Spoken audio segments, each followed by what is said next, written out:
जो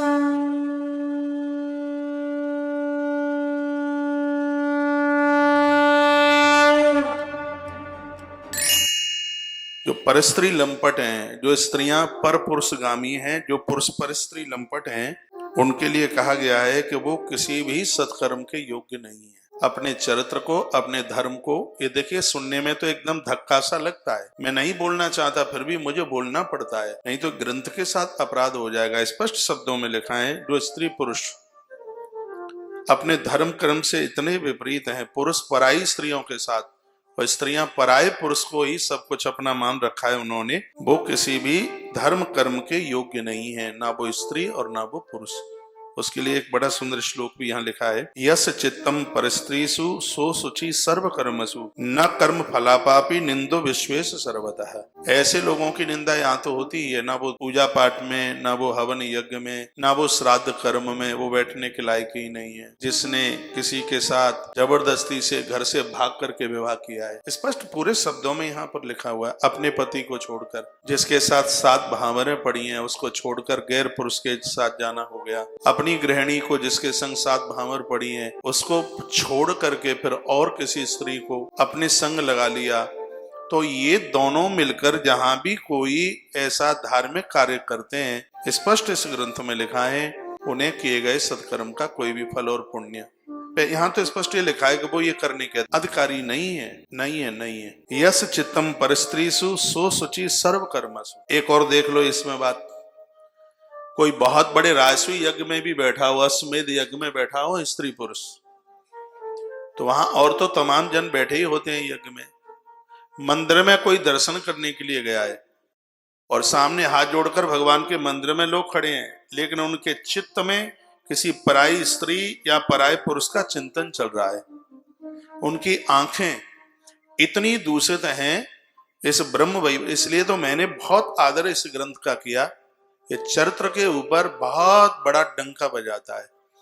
मान लिया जाए हम यज्ञ में बैठे हैं, एक उदाहरण के तौर पर वही बात यहाँ कही गई है, और उस यज्ञ में बैठने वाली किसी पुरुष के मस्तिष्क में कोई दूषितता के साथ में उसके चित्त में कोई स्त्री, या स्त्री के चित्त में कोई पुरुष, और वो डालते जा रहे हैं स्वाहा स्वाहा स्वाहा स्वाहा, भाड़ झोंकने की तरह, कोई भी वो यज्ञ नहीं माना जाएगा, कुछ भी उसका मान्य ही नहीं होगा। बिल्कुल ऐसे दूषित लोगों को किए गए इस सत्कर्म का, लोग कहते हैं हम इतना करते हैं कुछ मिलता नहीं है, हम इतना करते हैं कुछ मिलता नहीं है।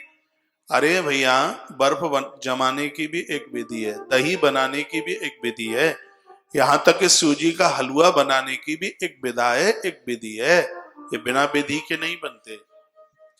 तो इस अध्यात्म जगत में भी आराधना साधना पूजा को इस तरीके से ढंग से लिया गया है, मुट्ठा छोड़ छोड़ करके डाल दो, यज्ञ भगवान प्रकट हो जाए, वो कोई नहीं होते। वो तो तब पता लगेगा कि जब ऐसा चले कि जो सामने कोई नारी बैठी है वो मेरी माँ है, बेटी है, या वो मेरी बहन है। सामने बैठा हुआ पुरुष ऐसा लगे मेरा भाई है, पिता है, चाचा है, ऐसा लगे, तब कहीं यज्ञ नारायण भगवान कृपा करते हैं। सिर्फ भट्टी में धुआं झोंकने से कुछ भी नहीं होता। उस बात को लिखा, यस चित्तम परस्त्रीसु, जिसके चित्त में पराई नारी या जिसके चित्त में पराया पुरुष, सो शुचि सर्व कर्मसु, वो सत्कर्म करने के लिए पवित्र ही नहीं है। शुचि शब्द लिखा है, वो सत्कर्म करने के लिए पवित्र ही नहीं है, उनका तो मन दूषित है, वो तो दूषित लोग हैं, इतने दूषित हैं। ऐसे व्यक्ति के स्त्री पुरुष के हाथ का पानी पीने का धर्म नहीं है, जिनके पास चरित्र नहीं है, बिगड़े हुए हैं, एक नंबर की बदमाशी, इनके हाथ का पानी पीने का बिल्कुल धर्म नहीं है। मैं अपने भाई लोगों को कहना चाहूंगा, ऐसे लोगों का कभी संग मत करना, जीवन बर्बाद हो जाएगा, जो भ्रष्ट हैं, पतित हैं। और ऐसी स्त्रियों का भी मेरी बहनें कभी संग ना करें जिनके पास चरित्र नहीं है।